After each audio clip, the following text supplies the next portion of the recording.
ये लो अंधभक्त, तुम भी खा लो। अरे खा ही तो रहे हो। इस देश का जो सही बात को सही ना कह पाए और गलत को भी सही कर दे, वो अंधभक्ति ही है।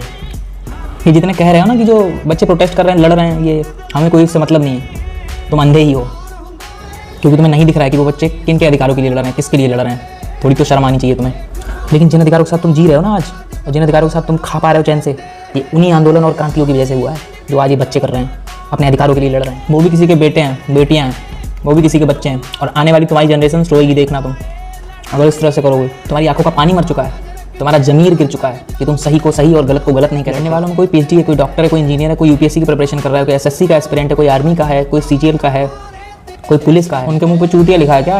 उन्होंने तुम्हारा ठेका ले रखा है लड़ने का? तुम जो झूठे नैरेटिव चला रहे हो ना कि ये पढ़ने वाले बच्चे नहीं है, अगर वो पढ़ने वाले ना होते तो लाठियाँ खाने के बावजूद वापस नहीं आते। उन्हें चिंता है अपने आने वाले फ्यूचर की, अपने बच्चों की, अपने भविष्य की। लेकिन तुम जैसे लोग, जिस तरह से देश आज़ाद हुआ था, जब महात्मा गांधी, जवाहरलाल नेहरू, चंद्रशेखर आज़ाद, भगत सिंह देश के आज़ादी की लड़ाई लड़ रहे थे ना, तो तुम जैसे ही चूतिए दल्ले उस टाइम पे अराजकता फैला रहे थे, अंग्रेजों से मिले हुए थे। इसीलिए तुम आवाज़ नहीं उठा पा रहे हो आज। तुम्हारा जमीर मर गया, तुम्हारी आंखों का पानी मर गया। कहोगे कि तुम्हें चुप रहने का भी अधिकार है, बात तो तुम्हारी सही है, लेकिन कब तक चुप रहोगे भाई?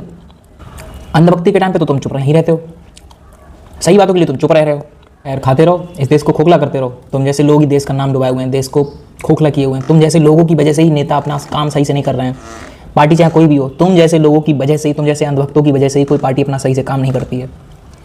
जब तुम्हें 4-4 साल, 5-5 साल रगड़ना पड़ता नौकरी के लिए, तब तुम्हें पता लगता, तब तुम्हें समझ आता कि क्या होती है एजुकेशन और क्या किस तरह से लगता है अगर कोई परीक्षा लीक होती है तो।